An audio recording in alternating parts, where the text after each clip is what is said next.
Beaucoup pensent qu'ils vivent des épreuves. Tu n'es pas à l'épreuve. C'est ta grâce qui a diminué. Donc la vie devient plus difficile. Tu commences de plus en plus à être soumis au principe de la loi. C'est-à-dire c'est cause et effet. Tu fais et puis tu obtiens. Tu n'as pas fait, tu n'as pas.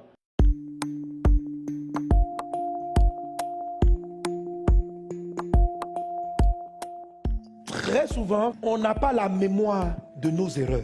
Il y a des péchés dont on est conscient. C'est très facile de s'en repentir. Quand tu es conscient, généralement même avant même la phase numéro 1, tu demandes à Dieu pardon. Quand tu es conscient. Mais beaucoup de nos erreurs sont inconscientes. Beaucoup de nos dettes, ça veut dire des choses qu'on aurait dû faire, qu'on n'a pas faites. On l'ignore. Peut-être quelquefois on pense qu'on l'a fait. Alors, si vous regardez la façon dont la phrase est prononcée, la phrase dit « Pardonne-nous nos offenses comme nous nous pardonnons à ceux qui nous ont offensés ». Il y a un effet reflet.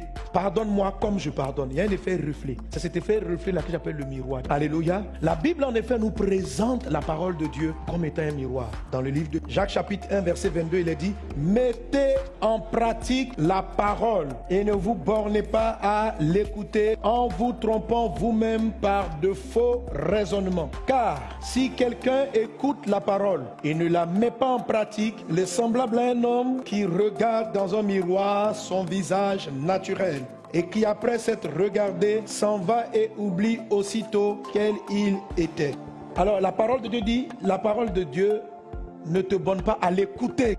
Lorsque tu ne mets pas en pratique, tu ressembles à quelqu'un qui est venu devant un miroir, parce que la parole de Dieu est donc un miroir, qui est venu devant un miroir, qui a vu des défauts. Donc, vous pouvez prendre la parole de Dieu, mes amis, comme étant la nourriture qui vous nourrit, mais vous pouvez la prendre aussi comme un miroir. Il y a des moments où l'approche des Saintes Écritures doit être l'approche miroir. Comme je pardonne, il faut que je sache si j'ai péché. Alors, comme il y a des péchés dont on n'est pas conscient, et c'est surtout qu'il y a 3 types de péchés. Il y a les dettes, les devoirs là. Si tu n'as pas commis d'iniquité, tu devais lui rendre visite, tu n'es pas parti.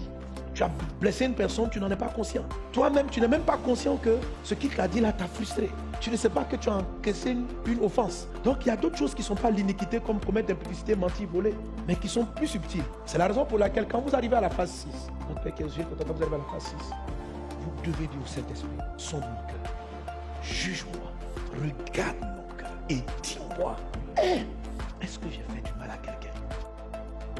2. Est-ce que quelqu'un a dit quelque chose qui m'a fait mal dont je ne suis pas conscient? C'est-à-dire que quand vous supportez facilement, vous encaissez et puis vous enterrez. Vous encaissez et puis vous enterrez. Vous passez là-dessus parce que vous ne voyez pas pourquoi traiter ce dossier-là.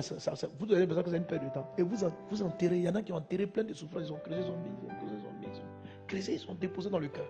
Et ça y est là. Il y a des gens qu'on a blessés sans s'en rendre compte. Donc il nous faut le miroir de la parole. Seigneur, tu me connais. Tu me sondes. Montre-moi mes œuvres. La phrase dit, sonde mon cœur et mes reins. Amen. Sonde mon cœur et mes reins. Et tu te mets. L'esprit va te parler. La Bible dit, l'esprit sonde tout, y compris les profondeurs de Dieu. Sondez là, c'est il va rentrer. Parce que par exemple, supposons que tu aies cumulé l'offense. La Bible dit, veillez à ce que nul ne se prive de la grâce de Dieu. Que nul ne se prive de la grâce de Dieu. Hébreux 12, 15. Qu'aucune racine d'amertume produisant du trouble. Donc on peut être privé de la grâce de Dieu. C'est quoi la grâce de Dieu? C'est tous nos exaucements. On obtient tout par sa grâce. La grâce, c'est notre vie. La grâce, c'est qu'on te donne une chose que tu ne mérites pas. Mon ami, un exaucement, c'est sa grâce. La santé qu'on a là, c'est sa grâce. La grâce peut être quantifiée. La grâce grandit. La grâce est ce qui fait que ce que quelqu'un prend 1 an pour faire, vous le faites en 2 minutes. La grâce facilite la vie. La grâce, c'est un peu comme s'il y a la graisse là-dedans. La graisse. Et la graisse accélère. La grâce accélère tes mouvements. La grâce accélère ta vie. La grâce prend quelqu'un. Tu as un certain âge. En 2 ans, la grâce peut racheter tout ce que tes années ont perdu. Avec la grâce, tu ne dis pas que ma vie est gâchée. La grâce dit, ok, tu ne connaissais pas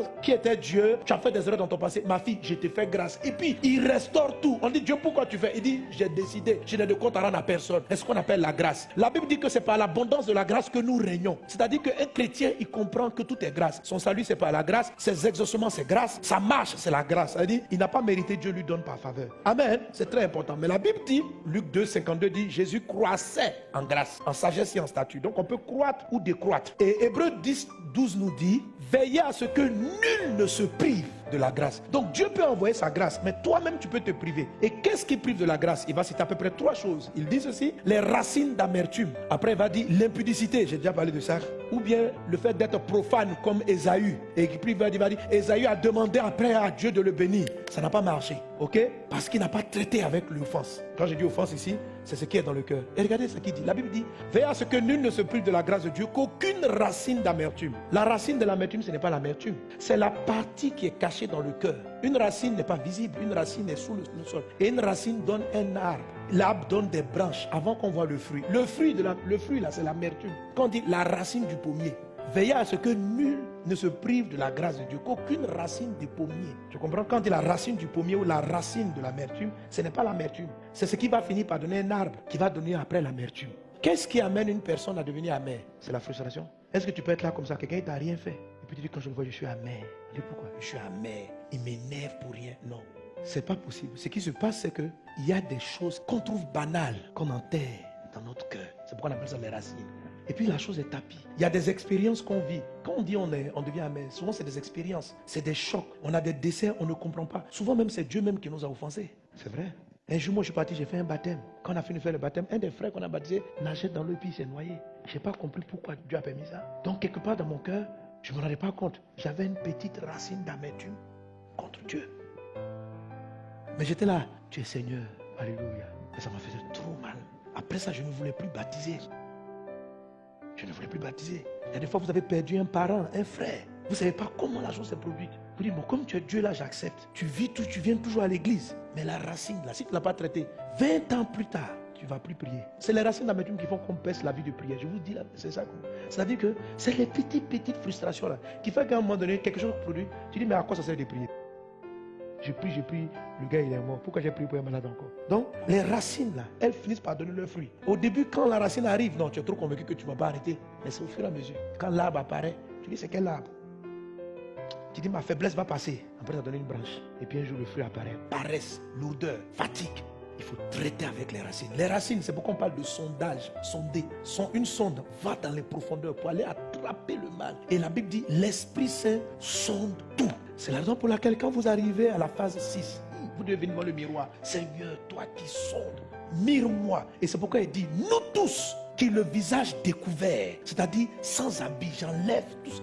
Nous tous qui le visage découvert, 2 Corinthiens 3, 18, contemplons le Seigneur comme dans un miroir. Nous sommes transformés. Donc le miroir me transforme. Nous sommes transformés en la même image, de gloire en gloire. Donc chaque fois que j'observe le miroir de Dieu à la phase numéro 6, pour que Dieu vienne sonder mon cœur, m'expliquer les mobiles de mes actions, il va te dire, tu penses que tu as pardonné, mais ça là, ce que ton mari t'a dit, ça t'a fait mal. Tu as mis ça quelque part dans ton cœur. 30 ans plus tard, là va sortir. Vous savez, l'amour disparaît comme ça. Quand tu vois une femme, elle n'aime plus son mari. Ou bien un mari qui n'aime plus sa femme. C'est des trucs. La femme parle mal, elle pense que ça lui fait rien. Ou bien elle crie. Il y a des moments, ils sont là, ils sont surpris. La manière dont tu traites sa maman, il ne te dit rien. Parce qu'il n'a pas envie d'histoire à la famille. Il n'a pas envie d'histoire. La façon dont tu traites ses parents, il y en a qui ne parlent pas. Ils disent non, à cause de Dieu, je laisse tomber. Mon frère, tu n'as pas laissé tomber. Tu as enterré, tu ne parles plus, tu es là. Les gens font, la personne pense qu'elle se comporte bien, toi aussi. Et puis même toi-même, tu te blagues toi-même. Tu crois que ça ne te fait pas mal. Oh, ça t'a fait mal. Oh, tu n'as pas traité avec l'offense. Tu as enterré juste. Ça s'appelle une racine. Et plus la racine va passer, tu vas voir que quand ça va commencer à pousser, tes grâces vont commencer à baisser. Comment les grâces baissent? Ta vie devient, plus le temps avance, plus ta vie devient dure. Plus ce que tu obtenais facilement, parce que tu manques de grâce. Veillez à ce que nul ne se prive de la grâce de Dieu. La grâce va commencer à baisser. Beaucoup pensent qu'ils vivent des épreuves. Tu n'es pas à l'épreuve. C'est ta grâce qui a diminué. Donc la vie devient plus difficile. Tu commences de plus en plus à être soumis au principe de la loi. C'est-à-dire c'est cause et effet. Tu fais et puis tu obtiens. Tu n'as pas fait, tu n'as pas. Or quand tu as la grâce, il y a des fois tu n'as pas fait et puis ça vient. Tu fais et puis Dieu te donne encore plus. Mais quand vous êtes privé de la grâce, ça devient trop compliqué.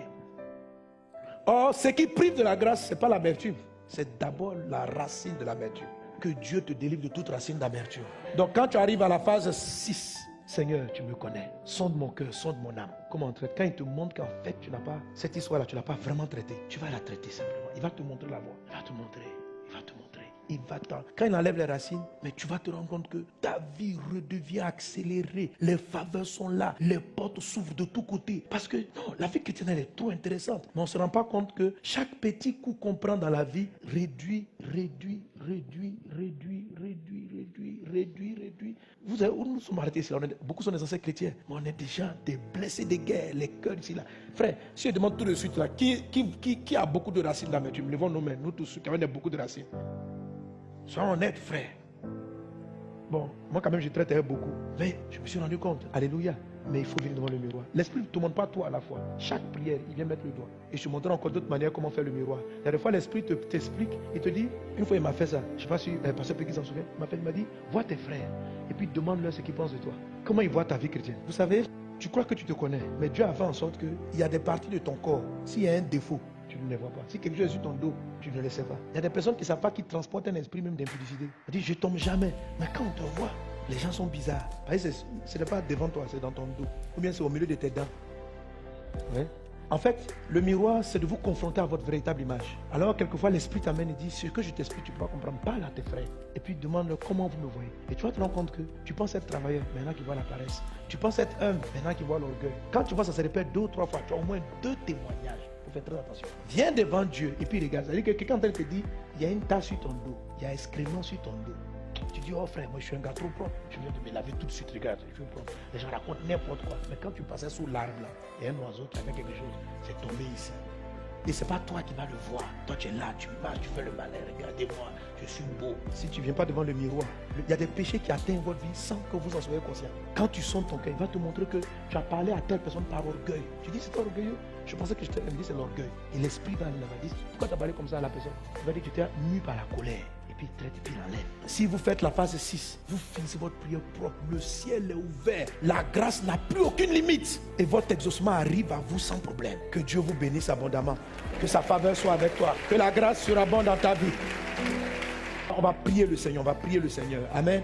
Donc tu pries pour le miroir et puis va parler à quelqu'un. Parle à ton conjoint. Dis comment tu me vois. Et il y en a qui seront trop contents. Il dit, je te guettais même. Merci de l'opportunité. Et puis chacun parle. Et puis vous allez voir, mais soyez humble. Pour avoir le miroir, il faut être humble. Il faut se déshabiller. Il dit, nous tout le visage découvert. Il faut avoir humble. Et puis tu écoutes. Peut-être que tu n'es pas d'accord avec ce que les gens disent, mais tu écoutes. Après tu prends une deuxième personne, tu écoutes. Et quand tu as l'impression que, attention, viens devant Dieu. Si vous faites ça, vous allez voir comment vos vies vont changer. Vous allez devenir meilleur. Tu vois, quelquefois le sujet pour lequel tu pries dans ton foyer, c'est toi-même ton caractère qui engendre ça. Quand tu vas sonder ton cœur et que tu vas t'améliorer, la paix que tu demandes depuis longtemps, tu vas te rendre compte que Dieu te l'avait donnée. Mais peut-être que tu es trop irritable, tu parles trop dur, tu ne te rends même pas compte que tu parles mal aux gens. C'est ce qui fait que tu n'as pas la paix. Que Dieu nous guérisse, que Dieu te délivre, que Dieu nous pardonne nos fautes et nos manquements. Prions le Seigneur. Seigneur, guéris-nous de toute racine d'amertume. Pardonne nos cœurs, pardonne nos péchés. Oh Dieu, comme nous aussi nous pardonnons à ceux qui nous ont offensés. Seigneur Dieu, toi qui sondes nos cœurs, toi qui sondes les reins, toi qui me connais mieux que quiconque. Seigneur, révèle-nous les tâches, les impuretés qui sont entrées en nous et qui nous empêchent d'accéder réellement à ta présence, ou même si nous entrons dans ta présence, qui nous empêchent de jouir des grâces que tu nous apportes. Nous sommes en train nous-mêmes, sans nous rendre compte, de nous priver des grâces. Seigneur Dieu, mais merci parce que tu es bon pour nous. Tu nous éclaires par ta parole est la vérité, et par elle tu nous guéris. À toi la louange au siècle des siècles, au nom de Jésus. Amen.